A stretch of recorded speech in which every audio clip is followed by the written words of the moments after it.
बहुत पुरानी बात है। कहीं दूर देश में सिंड्रेला नाम की सुंदर लड़की रहती थी। सुंदर होने के साथ साथ सिंड्रेला बहुत समझदार और दयालु भी थी। सिंड्रेला की माँ बचपन में ही गुजर गई थी। माँ के गुजरने के बाद सिंड्रेला के पिता ने दूसरी शादी कर ली थी। अब वह अपने पिता, सौतेली माँ और दो सौतेली बहनों के साथ रहा करती था। सौतेली माँ और बहनों को सिंड्रेला बिल्कुल पसंद नहीं थी। उसकी सुंदरता और समझदारी से वे तीनों हमेशा जलती थी, क्योंकि उसकी दोनों सौतेली बहनों के पास न अच्छी शक्ल थी और न ही अक्ल। एक दिन की बात है, सिंड्रेला के पिता को किसी काम के लिए बाहर जाना पड़ा। पीछे से सौतेली माँ ने सिंड्रेला के साथ बुरा बर्ताव करना शुरू कर दिया।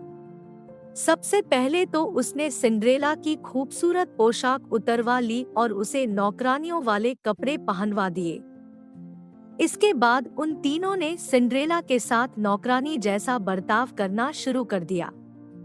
वो उससे खाना बनवाते, घर की सफाई करवाते, कपड़े बर्तन धुलवाते और घर के बाकी सारे काम करवाते। यहाँ तक कि उन तीनों ने सिंड्रेला का कमरा भी ले लिया और उसे स्टोर रूम में रहने के लिए कह दिया। बेचारी सिंड्रेला के पास उनकी बात मानने के अलावा कोई चारा नहीं था। आसपास के पेड़ों पर रहने वाले पंछी और स्टोर रूम के चूहों के अलावा सिंड्रेला का और कोई दोस्त नहीं था। वह दिन भर काम करती और रात में अपने दोस्तों से बात करते करते सो जाया करती थी। जिस देश में सिंड्रेला रहती थी, एक दिन वहां के राजा के सिपाहियों ने बाजार में घोषणा की कि राजकुमार की शादी के लिए राजा ने महल में एक समारोह का आयोजन करवाया है। इस समारोह के लिए उन्होंने नगर की विवाह योग्य सभी लड़कियों को आमंत्रित किया है। सिंड्रेला की बहनों ने जैसे ही यह घोषणा सुनी, वे दोनों दौड़ती हुई अपनी माँ के पास पहुँची और उन्हें सारी बात बताई।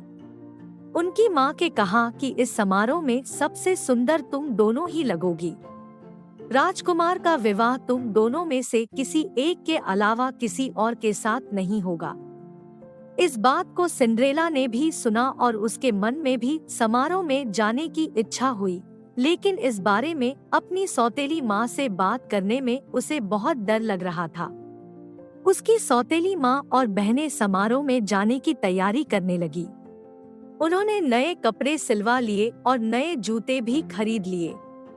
वो दोनों हर रोज इस बात का अभ्यास करती थी कि जब वो राजकुमार से मिलेंगी तो क्या बात करेंगी और कैसे बात करेंगी। आखिरकार समारोह का दिन आ ही गया। दोनों बहनें समारोह में जाने के लिए बहुत उत्साहित थी। उन दोनों ने सुबह से ही समारोह में जाने की तैयारी शुरू कर दी थी। सिंड्रेला ने भी अपनी दोनों बहनों की मदद की। अपनी बहनों को पूरी तरह तैयार करने के बाद सिंड्रेला ने बहुत हिम्मत जुटाई और अपनी सौतेली माँ से पूछा कि माँ, अब मैं भी विवाह योग्य हो गई हूँ, क्या मैं भी समारोह में जा सकती हूँ? यह सुनकर वे तीनों जोर जोर से हंसने लगी और कहा, राजकुमार को अपने लिए पत्नी चाहिए, नौकरानी नहीं। यह कहकर वो तीनों वहाँ से चली गई। उनके जाने के बाद सिंड्रेला बहुत उदास हो गई और रोने लगी। तभी उसके सामने एक तेज रोशनी आई, जिसमें से एक परी निकली। परी ने सिंड्रेला को अपने पास बुलाया और कहा, मेरी प्यारी सिंड्रेला, मैं जानती हूँ कि तुम क्यों दुखी हो, लेकिन अब तुम्हारे मुस्कुराने का समय आ गया है। तुम भी उस समारोह का हिस्सा बन पाओगी। इसके लिए मुझे सिर्फ एक कद्दू और 5 चूहों की जरूरत है।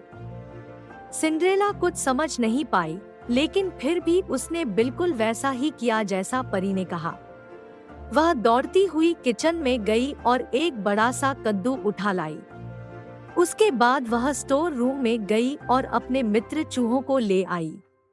सब कुछ मिल जाने के बाद परी ने अपनी जादुई छड़ी को घुमाया और कद्दू को एक बग्गी में बदल दिया। फिर वह चूहों की तरफ मुड़ी। उसने 4 चूहों को खूबसूरत सफेद घोड़ों और एक चूहे को बग्गी चलाने वाला बना दिया। यह सब देखकर सिंड्रेला को अपनी आंखों पर विश्वास नहीं हुआ। इससे पहले कि वह कुछ पूछ पाती, परी ने अपनी छड़ी घुमाई और सिंड्रेला को एक खूबसूरत राजकुमारी की तरह सजा दिया। उसके शरीर पर एक बहुत सुंदर गाउन था और पैरों में चमचमाते जूते। परी ने सिंड्रेला से कहा, अब तुम समारोह में जाने के लिए पूरी तरह तैयार हो, लेकिन ध्यान रखना रात को 12 बजे से पहले तुम्हें घर पहुंचना होगा, क्योंकि 12 बजे के बाद जादू का असर खत्म हो जाएगा और तुम अपने असली रूप में आ जाओगी। सिंड्रेला ने परी को धन्यवाद कहा और बग्गी में बैठकर महल की ओर निकल पड़ी। जैसे ही सिंड्रेला महल पहुंची, सबकी नजर उस पर आ टिकी। उसकी सौतेली माँ और बहनें भी वही थी, लेकिन वह इतनी खूबसूरत लग रही थी कि वे तीनों भी उसे पहचान नहीं पाए। तभी सिंड्रेला ने देखा कि राजकुमार सीढ़ियों से उतरते हुए नीचे आ रहे हैं। सब लोग उनकी तरफ देखने लगे। जैसे ही राजकुमार की नजर सिंड्रेला पर पड़ी, वे उसे देखते ही रह गए। समारोह में मौजूद सभी राजकुमारियों के पास न जाकर राजकुमार सीधे सिंड्रेला के पास आए और अपना हाथ उसकी ओर बढ़ाते हुए कहा कि राजकुमारी, क्या आप मेरे साथ डांस करना पसंद करेंगी? सिंड्रेला ने शर्माते हुए अपना हाथ राजकुमार के हाथ में दे दिया और दोनों डांस करने लगे। सिंड्रेला राजकुमार के साथ डांस करते करते इतना खो गई कि उसे समय का ध्यान ही नहीं रहा। तभी अचानक उसकी नजर दीवार पर लगी घड़ी पर गई। 12 बजने वाले थे और सिंड्रेला को परी की बात याद आ गई। परी की चेतावनी याद आते ही वह घबरा गई और राजकुमार को वहीं छोड़कर भाग गई। सिंड्रेला को इस तरह अचानक भागता देख राजकुमार उसके पीछे पीछे दौड़े। हड़बड़ी में दौड़ने की वजह से सिंड्रेला का एक जूता निकल गया और महल के बाग में ही छूट गया। वह फटाफट अपनी बग्गी में बैठी और घर को लौट गई। जब उसे ढूंढते हुए राजकुमार बाहर आए तो उन्हें बाग में सिंड्रेला का जूता मिला। यह देखकर राजकुमार दुखी हो गए और सोचा कि वह सिंड्रेला को ढूंढकर ही रहेंगे। अगले दिन राजकुमार ने अपने सिपाहियों को बुलाया और उन्हें जूता थमाते हुए कहा कि शहर के हर घर में जाओ और समारोह में आई हर लड़की को यह जूता पहना कर देखो। जिसके भी पैर में यह जूता आ जाए, उसे यहाँ ले आओ। सिपाहियों ने बिल्कुल ऐसा ही किया। वे शहर के हर घर में गए और समारोह में आई हर लड़की को जूता पहना कर देखा।